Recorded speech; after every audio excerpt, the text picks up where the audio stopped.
What's going on, ladies and gentlemen? Today we're here with one of our great brothers, KabadYah Bissa. To make sure I say his name right. If I said it wrong, he will correct me. Now, this brother is actually in Burkina Faso, is actually in the continent. But we wanted to ask him how he got over there, you know, what was his experiences has been, and just some many questions that a lot of you present in comment sections about that. This brother probably could answer some of those questions. So, brother, thank you for joining the show today. I appreciate you having me, bro. All right, brother. You know, tell people, you know, like say where you're from, because people would like to know, you know, where you're from and how was your upbringing.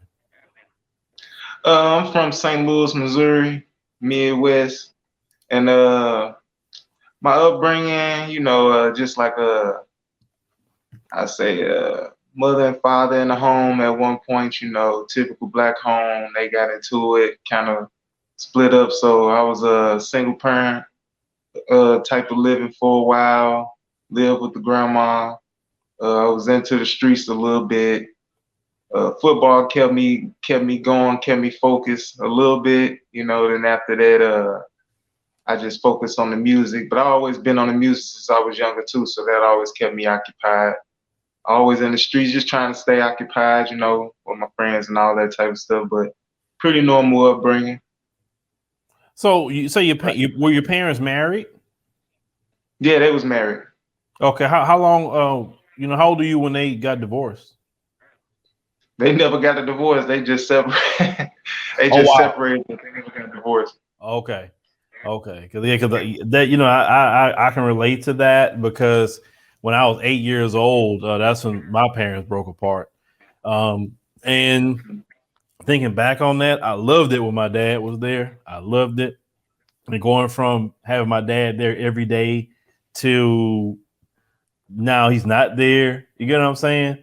And things changed. It wasn't the same. And that's why I look as you know, how I felt about my kids is that I never wanted my children to grow up without their father. Because I mean, you can relate to that, brother. It's hard not having your dad around. Yeah, it's hard, you know what I'm saying? Like he was around a little bit, but you know what I'm saying, he wasn't around. It was like the times he was around, it was kind of like he wasn't around. So I kind of got used to just, you know, doing things on my own, you know, but yeah, I understand that. Yes, sir. So you say you was on the streets and everything. Like what led you to that? Well, just growing up in the neighborhood, you know, going outside, you know, it go from, you know, playing basketball, stuff like that to, you know, going over to, you know, dealing with drugs and guns and, you know, hanging around the wrong people. And I just kind of stayed around the same people for a long amount of time until the high school time and afterwards, until I was trying to do something better for myself, you know. Yes, sir. So you got up to, I guess, after you got away from that, you know, lifestyle and everything. You started, you know, was just getting a job and working in a career. Yeah, I always like try to keep a little job. My first job was actually working in a pizza shop. That's when I was in high school, but that didn't last too long. But just little odd jobs. I say the longest job I had was like working at Wendy's until I started going to college online. It was online college. I went to a physical college too. That wasn't for too long. But I went to Full Sail University. That's when I started really learning about the music business and branching off and starting my own business too. So you're in the music business. What genre of music you produce? Hip hop and R&B. Okay, hip hop and R&B. On the guys of R&B, you know, I had spoke with Donnell Jones, at least on our entertainment channel, and you know, I was asking him like, what happened with R&B, because it's like they don't even play it anymore. See, back in the '90s, you would have hip hop and R&B. You have a lot of them artists crossing over with each other doing records, but it's like after the mid 2000s, they was like, nope, that's done. Yeah. Have you noticed that with the industry? Yeah, I noticed that a whole lot. You know, I used to love, especially Donnell Jones, one of my favorite artists. You know, but I don't know, it just got swept under the rug, then kind of meshed together. you know, nowadays, you know, the rap and the R&B is kind of like one package now, so you can't really tell them apart at all. You know what I mean? Yeah, which is saying they need the resurgence, you know, of R&B to just to come. And the thing is, they got a lot of R&B artists that's out there, but they would be considered underground. You find a record, you be like, wow, I didn't know this came out. Then you find out this artist had like about 5, 6, 7 EPs and 2 albums, Yeah, and I'm like, why didn't I know about this? You know what I'm saying? It's yeah. crazy. Technology changed the game. Yeah, Yeah, the powers that be, man, try to silence our people, man. But the good thing, like you said about technology, is that we you know definitely can put our mark out there. So you know you go all the way, you know, doing everything you're doing. So what made you, you know, interested in the continent of Africa? What got you interested in that? oh well, I said about 2017. I was like, some just hit me to, you know, wanting to go over there. But then I was interested in getting my DNA done. And when I got my DNA done, I found out that my father's side went back to Burkina Faso or the Bissa people. That's when I was like, yeah, I'm going straight over to Burkina Faso. But some just hit me in 2017 where I just was like, you know what, I want to go over to Africa. It was a visiting thing at first, you know, and then by the time the pandemic and all that happened, I was seeing that it was a time to go ahead and make that move and get up out of there.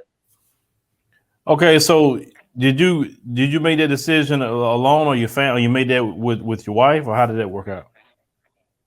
Yeah, I made the decision with my family. I asked my kids how they felt about it, and my wife, she was into it 100% with me since 2017. Actually, if I can remember, I believe she actually mentioned something actually about going to Africa before I did. You know, it was on my mind a little bit, but she actually talked to me about it, and then I had thought about it again when I was thinking about getting my DNA, and I was like, "What you think about going?" And she was just like, "Yeah, I like to go." You know, so my kids was like, they like it, the idea of going, and they was very interested, intrigued too, because of the DNA thing, and just wanting to learn more too. So yeah, everybody just on the same boat. So how many kids you have? I have 5 kids. Awesome. What's the ages? Years old, and my second son, he 8 years old. And my third son, he's 6 years old. I mean, he's 7 years old. My daughter, she's 6 years old, and then I have a 1 year old daughter. Oh man, that's beautiful. That's beautiful, Yeah, man. appreciate. He has a beautiful family. You know what I'm saying? I love that. I love that because you know today, man, a lot of us don't want to have family no more, brother. I mean, and that's Yeah, destroying our community. yeah, exactly. Yeah, like my daddy used to say, the more the merrier. Yeah, man. And you know what I found out by having kids, man. Look, you have the Lord to help you feed them, put some clothes on their back. None of my kids have went without a meal, and none of them walked around naked. Yeah, that's right. Yeah, that's right. It is not as bad as people would think it is. You know what I mean? They used to hear I got so many kids, ooh, but they not bad at all. They not a burden or nothing like that. It's a pleasure having them around. You know, I don't know what I'd do without them for real. Yeah, man, because they know recently, like I have, me and my wife, we have 4 all together, and our Mhm. youngest one is 6. But I got a 21-year-old, a 19-year-old, 16, and then my 6-year-old, right? And then Yeah. I saw her baby pictures the other day, and I tell my wife, said she didn't grow up too fast. And so sometimes I be thinking like, man, so I told her sometimes I be thinking about that. I want 2 more kids sometime, and then but Right. I'm thinking. I said, I think I'm getting too old for that, but I'm like, yeah, I don't know. I said maybe the grandkids or whatever, but it's just, the thing is like, oh, my little girl by herself. Cause see the older ones, like I said, they grown doing their thing in college and there. So, Oh, it's a lot different. So your kids are closer in age, so that's gonna be great for them. yeah. Yeah. Yeah. So now, so you chose the country, and what country you chose to go to? I chose to go to Burkina Faso. Okay, so what made the DNA test help made you make that decision? Yeah, at first I was my first decision when I was thinking about coming to Africa, um, Sierra Leone, Uganda. I was looking in the Gambia, of course, because everybody oversaturated Ghana. You know what I mean? So I was Yeah. just looking at other places. Yes. So I was like, wherever my DNA say I'm from, that's why I'm gonna just take a chance and I'm gonna go there, you know what I mean? And it came back to Burkina Faso and I did some research and I was like, you know what? I'm gonna go ahead and go over there. Okay, so you took your family over. How was it with the language? Because they predominantly speak French, right? Right, yeah, they speak French. When I first touched down, they had a group of translators for me, and my tribe had translators for me also. So it hasn't been that bad, and they help you out on the streets, help you out anywhere. If you need some help with any language barrier type issues, excuse me. And I also got the translator on my phone. It usually help a lot. But for some people, they don't speak French. They speak their native language still. So, but well, it all get worked through at the end of the day, though. Everybody very helpful on the ground out here. So I get to the bottom of any issues, anything. All right. So since you've been over there, how long you been there so far? I've been there almost 5 months now. 5 months. Okay, 5 months out of Babylon. That's what I call this place. Yes, 5 months out of sir. Babylon. Where everything is evil is good and everything good is evil. Babylon.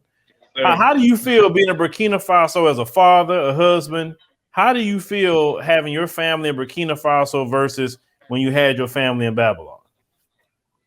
Oh man, I just feel like a breath of fresh air. Every day I'm thanking the Most High.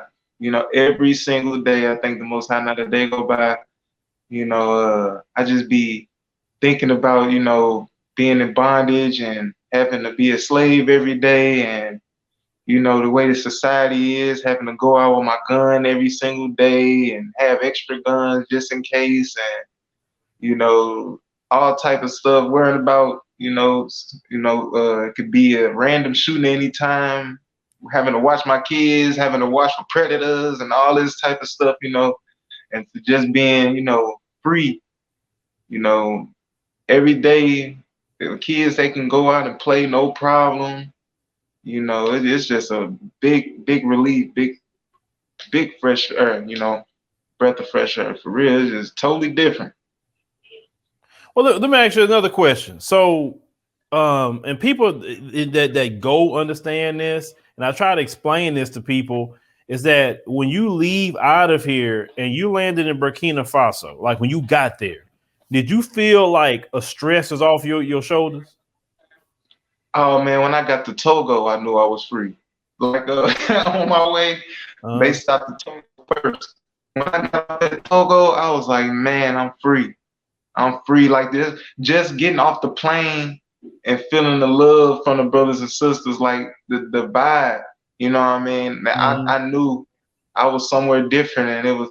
But before I got on the Ethiopian airline too, they treated me good, like the Ethiopian workers and everybody, all them African people. So they all treated me good. But once I got to Togo, I knew I was free. And then once I got to Burkina Faso, they showed me overwhelming love. So it was just like, yeah, I know I'm good. You know what I mean? Definitely in a different place. Yeah, because the first time I went to Ethiopia, and I flew Ethiopian Airlines too, and shout out to Ethiopian Airlines. Treated us great. I was happy. I was like, man, I'm going on an African airline. I was so excited. You know what I'm saying? And then, the service was great, very professional, and listen, when I landed in Ethiopia, man, I'm like, I literally felt like connected to the land spiritually. It's like here, you don't feel that connection, but over there, you feel it, right?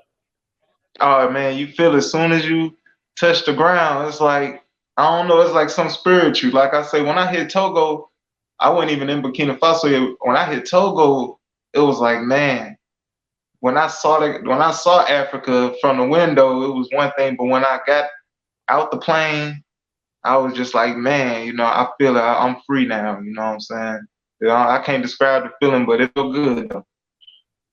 Yeah, man. Because like I said, man, I'm a grown man. I almost wanted to cry when I got there because I was like, I feel like I've never felt like, okay, this is the deal. In my home, like my home. Okay, I feel like it's my home. But once I get outside of my home, I feel like I'm fighting the anti-black war, right?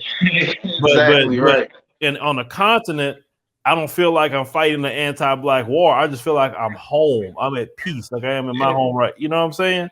And to Yes. go everywhere you go and you feel like you belong. You look up on the billboard, you see people that look like you, you know, everywhere. You know what I'm saying? You go to the bank, people look like you. I mean, it's definitely liberating. But how did your wife, you know, take it when she went? She actually, before we got on the Ethiopia Airlines, she was crying, you know, but Yeah. she been happy the whole time, just enjoying the experience and learning, and the kids too. We all just been like just soaking up the experience together, you know. But yeah, my wife, she loved it, especially like out here in the capital. She really loved it, you know, everything she can get her hands on. So yeah, she loving it, just taking it day by day. And I'm gonna tell you something else. If you have, eventually you probably will visit family and friends, but when you come back, I'm gonna tell you what's gonna happen to you when you come back. You literally gonna feel that stress come back on you the moment you step in the airport. I'm telling you, it's crazy. This happened to me twice when I went to Ethiopia and I went to Kenya. When I leave, get there, I'm at peace. I get back here and I say, oh my God. You know, and it wasn't just me, it was my videographer said that. My business manager say this every time I go and come back. I always like, oh man, I'm back in this crap. Man. Like that, you know what I'm saying? It's you'll see what I'm talking about. You come back. Yeah, I definitely can believe that. That's why I'm looking at if I have a reason to come back. You know what I'm saying? Yeah, it may be a few things you may need to get here and there, but you can fly to New York, get it, and just fly yourself right back. You know, you don't have to go roaming all over the place if you don't want to. Yeah, that's true. Yes, sir. So let me ask you some other questions that people leave in the comment section. You know, do you feel safe? Oh man, I feel very, very safe. I feel too safe, too free. You know what I mean? When I'm going around, like all the brothers and sisters, like one thing like brothers done laughed at me because I'd be at a bar or something like that, and I'd just be looking around, and they'd be like, "Man, what you looking at?" I'm like, "Man, it's just so much peace. Nobody go fight. Nobody getting shot at. I don't have to watch my back. You know what I mean? I can just sit there, have me a little drink, and go about my day. Everybody peaceful. Everybody go tell me hi and bye. You know, it's just it's very peaceful. I feel very safe, especially for my kids too. Okay, so you feel the people like you over there? Yeah, they done took me in with open arms everywhere I go. The whole country know me already because when I touched down, they had me on the news out here. So everywhere I go, they remember me and my family from the news. Sometimes they'll probably just want to take a picture, but other times they just blessing me and giving me words of encouragement and telling me that how proud they is that I made that move to come back to my father's land and stuff. So yeah, everywhere I go, they show me love all over the place. Okay, so you say you're in the music industry itself. So how is it you work in the music industry in Burkina Faso? Well, I still got my music business, my LLC. I still just release my music. I actually just released a song with a national recording artist, Blvd from the Bay Area, a few weeks ago. So I just still releasing music and on my digital distribution, and still making that happen through independent. Just keep it going the same way I was doing in the States. I just brought the idea over here. Okay, yeah, and the thing is, you know, like I tell people, as long as you got an internet connection that's fast enough, at least, you can keep working. Yeah, keep on doing it. You know, because COVID has shown people, see, you know, people like myself was already ahead of the curve working online, right? Then when COVID hit, everybody's scrambling to get something online, you know, because, you know, you didn't have nothing online and you probably wasn't going to work, right? But I make sure, like I said, have a good laptop that's good and go wherever in the continent you have a great internet connection and you can still get your money. And then at the same time, while you there, or will you be establishing, you know, business where you're making money in Burkina Faso itself? Was that the plan too? Well, I was looking into some other businesses, maybe like some restaurants or something like that. But I Mm. also looking into building a music school, like Okay. for like music theory. I could just teach them the way I do the music. I've been doing it slowly on the ground, but I look to make an institution where I could teach them the way I produce my music, I make my music, and also build like a little studio also. Yeah, and they definitely interested in that, and you know, for sure, and they want to learn. I mean, they really want to learn the skills. So you know, with your kids at school and things like that, do you have them in school, or are you doing them like a homeschool? How you doing that? Yeah, they've been doing homeschool since well, since we got here, they've been doing homeschool. But before we left the United States, I had got them on that anyway because I didn't like. Mm-hmm. I started not liking the school system and stuff like that for my kids. So Right. got on that ahead of the time, and I'm glad because they're just steady keeping that going. And they also done picked up on a French teacher, so I got them a French teacher to just help with the language barrier a little bit. So they doing pretty good with that and taking a liking to it. Yeah, that's very wise that you're doing that. I know, you know, when I get back to Kenya, you know, I want my little girl to go. I was looking at a few schools that was nice over there in Nairobi, and they teach Swahili and all that too. And I'm like, yeah, I would like her to learn, you know, Swahili, and because she can, you know, she can go to a few countries in East Africa with, you know, learning Swahili. But so the kids are doing good. I say the wife, you know, like I said, she's adjusted very well. Do she ever want to come back? Or she said, "No, I'm good. I'll stay over here." No, nobody want to go back. Yeah, no wife, kids, nobody, everybody love it over here. Yeah, I feel you. 'Cause, you know, some of our people, man, you know, some of them don't realize, you know, because like I said, you don't realize like how trapped we are and how like we so micromanaged here. And like you said, you Mhm. couldn't go nowhere without having a burn on you, you know, worrying about Yeah, somebody doing you something. man, I'm You know what I'm telling saying?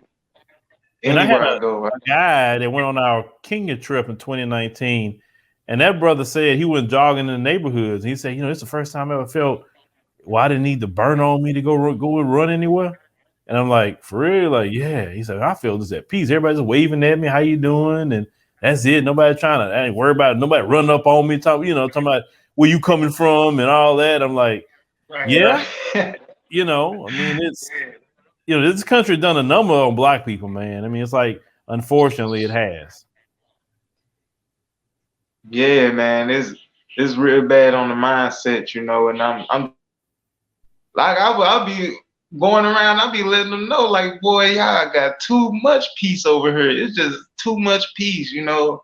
But yeah, it's a breath of fresh air for real. I'm just like I said, I thank the Most High every day. It's almost surreal, you know what I mean?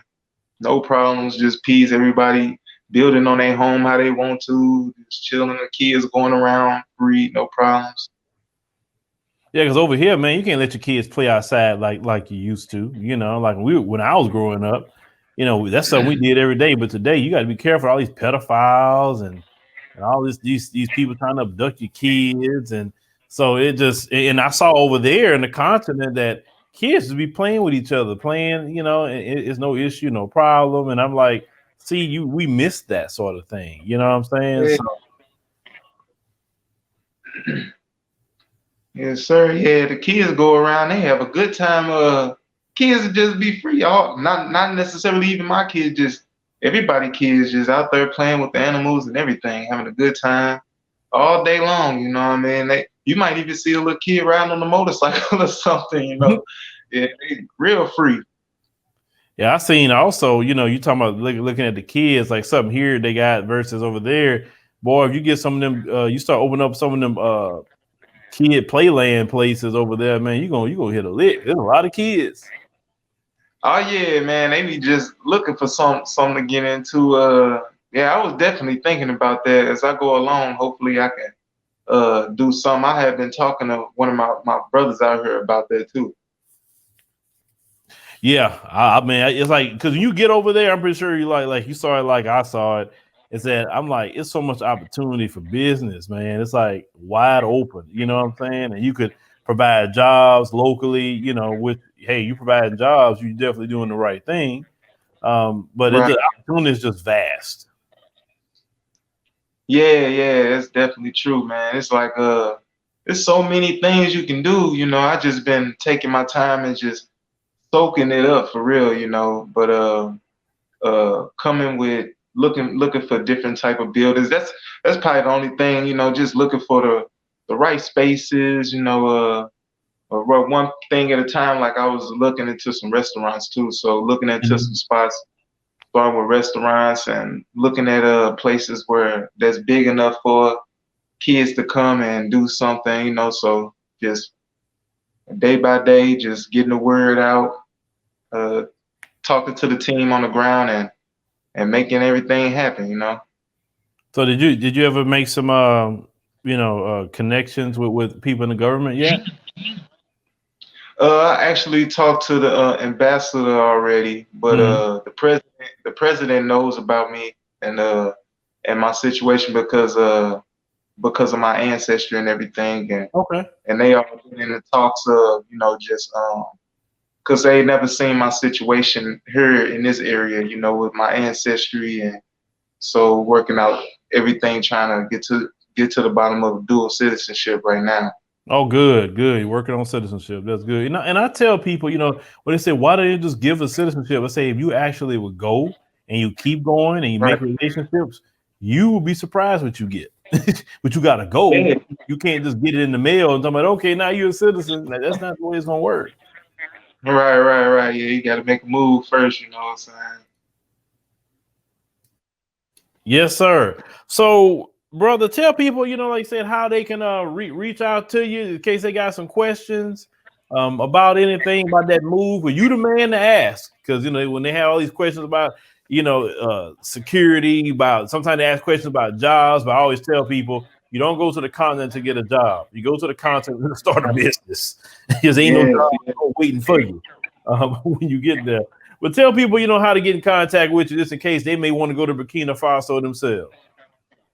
The best way to get in contact with me is through email at KabadYah314@gmail.com.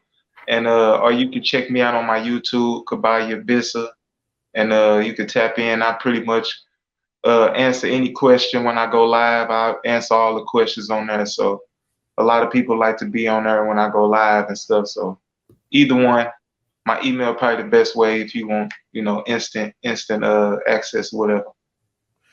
All right. So, ladies and gentlemen, make sure you email the brother if you got questions about Burkina Faso itself. You know, like I say, he took his family, so that's definitely, you know, something that you can discuss with him. Also, subscribe to his YouTube channel to check out his videos. So, brother, thank you for joining us on the show today. We greatly appreciate it. You know, tell the wife, you know, hello, and the children. You know, tell them God bless them, because, like I said, I know kids are a handful, but they're a blessing.